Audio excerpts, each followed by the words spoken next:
Welcome to a bonus My Rules Are Better recording.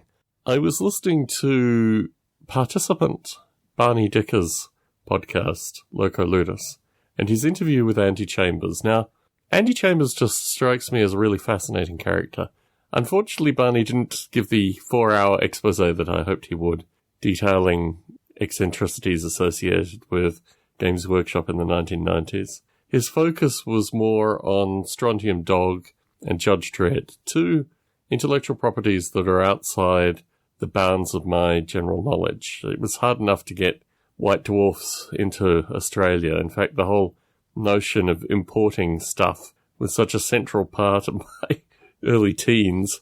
Just to get stuff from the outside world always took a little bit extra in Australia. But unfortunately, that whole comic book thing, I mean, even heavy metal and these kind of comic books were just not accessible in Australia, certainly through my childhood. So while the interview with Andy was on a lot of stuff that I didn't have much knowledge on, and a rule system I didn't have much knowledge on, one of the things that I found absolutely fascinating, and you will understand why, having seen just a couple of the videos I put in the feed recently, is the use of simplified dice mechanics. So imagine a D6 where you take 3 sides kind of around the dice. They're one thing. 2 sides on either opposing side of the dice, they're another, and then the final side is another. So you have beautifully 1/6, 1/3, 1/2 in probability terms available to you. Now, I like this so much, I have a bunch of blank dice heading over to me, waiting for a very rudimentary paint job on 3 of the surfaces in order to distinguish this thing. Because I actually think you can rewrite most games with this dice orientation. It seems to be incredibly powerful. And it's particularly powerful because, as you will have seen through the videos, rolling dice and recognizing what the dice rolls mean in some repetitious fashion is actually quite difficult if you're not completely and utterly focused on what magic numbers you are looking for. And I think this dice simplification completely blew my mind in terms of just thinking about how to rewrite games with this dice mechanic. One of the things that Andy mentioned that are in the Just Plain Chaos rule set is associated with additive dice mechanics. And I really like that as a means of resolving things, changing probability, this kind of stuff. So certainly I can see myself rewriting the Just Plain Chaos rules with these simplified dice. And also, obviously, what I'm doing with Orcs versus Humans with these simplified dice. It all seems to make perfect sense now.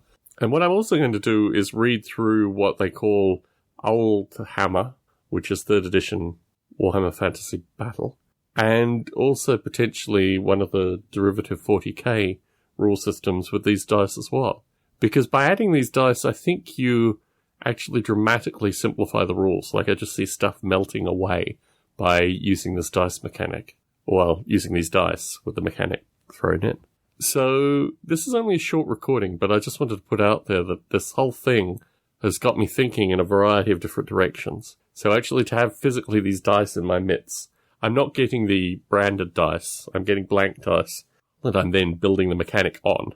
But just having this thought as a means of simplifying rule systems strikes me as incredibly powerful. And as the videos will show, I think people of a certain age, well, I don't know, maybe young people as well, looking at numbers and working out what numbers are in ranges and relative ranges and all this other kind of stuff just seems to be like that's something for schmucks.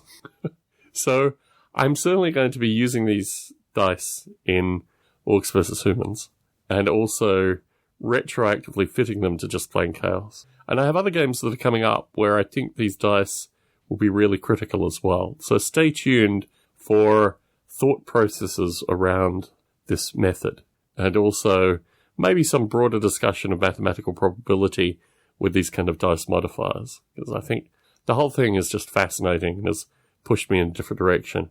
The Loco Ludus interview with Andy Chambers has a lot of different elements to it, and one of the things with someone like Andy Chambers is you have, I guess, a potted list of questions that you'd love to hear about, but mainly the insight of a game designer with such breadth of knowledge and also clearly like strengths, but also known, like he establishes where his strong points are, basically. I don't necessarily need to say that he has weaknesses as well, but certainly go check out that interview.